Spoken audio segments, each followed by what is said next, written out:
Mildred under glass. You carry your tea to the window and ease your creaking bones onto your favorite oaken chair. Not so long ago the wood would groan in protest. Nowadays, not so much. Disease has claimed a great deal of your excess in the last few months. It's also taken your ability for a good night's sleep, your appetite.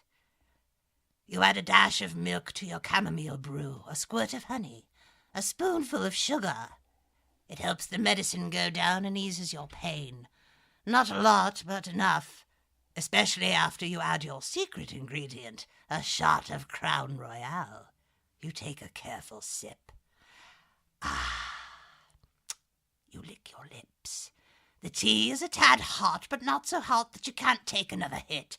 You raise your cup to yourself. Cheers, you say. Another trickle of tea and whiskey drips down your throat. You can feel the liquid making its way down, down, down to what's left of your insides.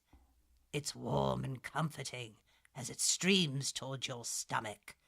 Pushing your glasses up the bridge of your nose. Goodness, has your face lost weight too? You think of what her name might be.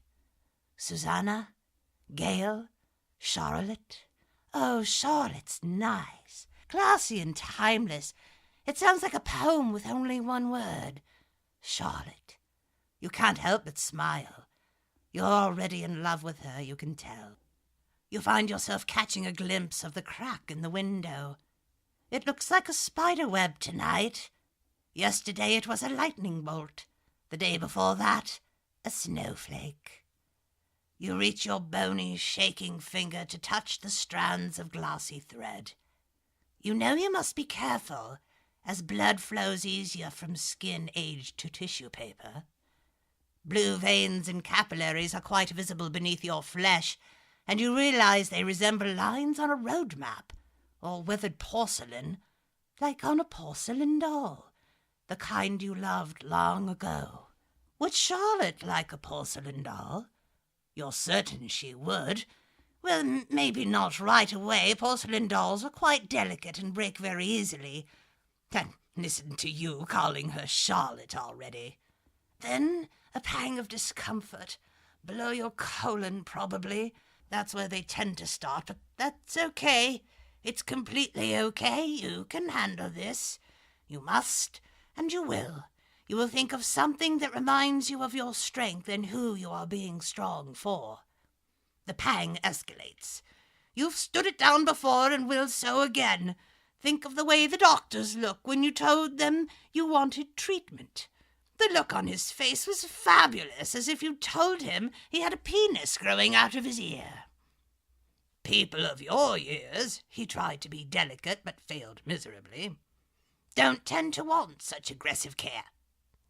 You explained very diplomatically you didn't want it either.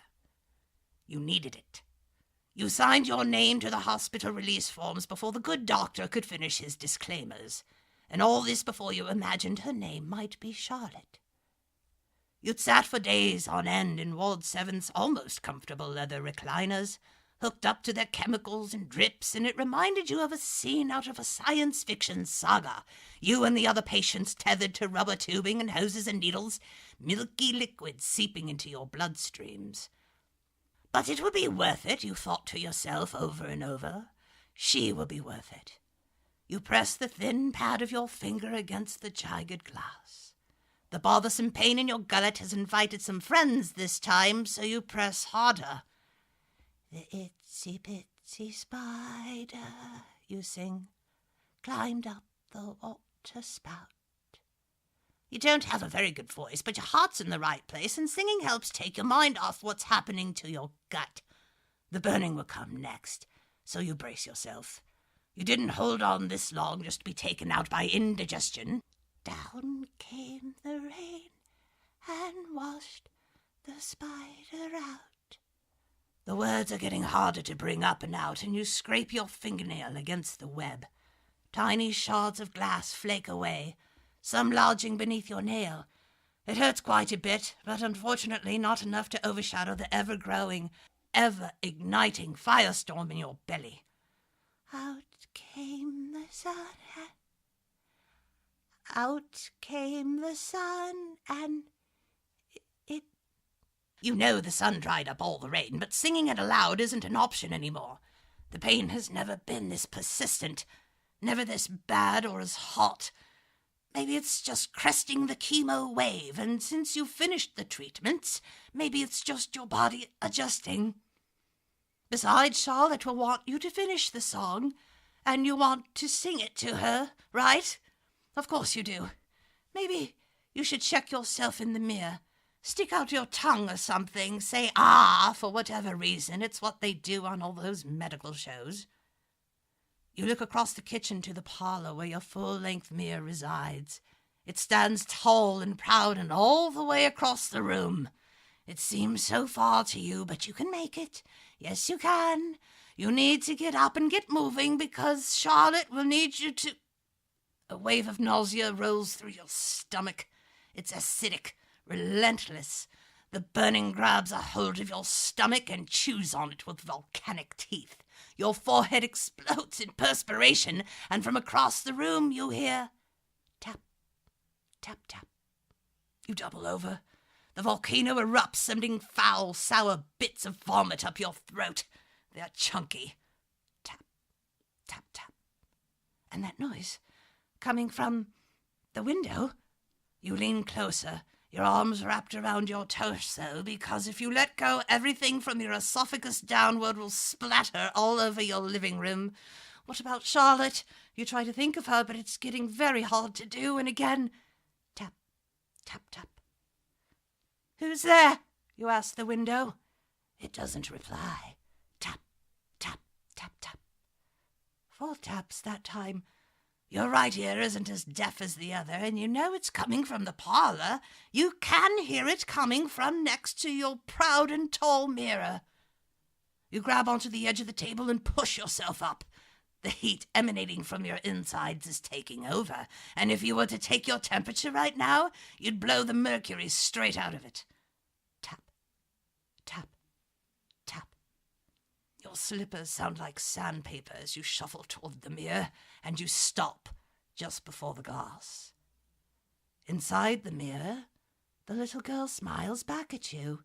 She likes your song. She likes spiders. She places her tiny fingers on the glass and taps again. You don't recognize her, so you ask, "What's your name?" The little girl takes her hands from the glass and clutches them in front of her dress. She sways back and forth and draws her bottom lip in between her teeth. You ask the little girl her name again. It may be hard for her to hear you from beneath the glass. She looks out at you. Her eyes are quite pretty and blue, the kind a porcelain doll would have. "Mildred," she says. That's funny, you think, because Mildred is your name too. You smile and realize that the fire ocean inside your gut has ebbed. Mildred reaches her hand out to you and says she's sorry, but you can watch from up. Watch from up? Mildred nods and takes your hand.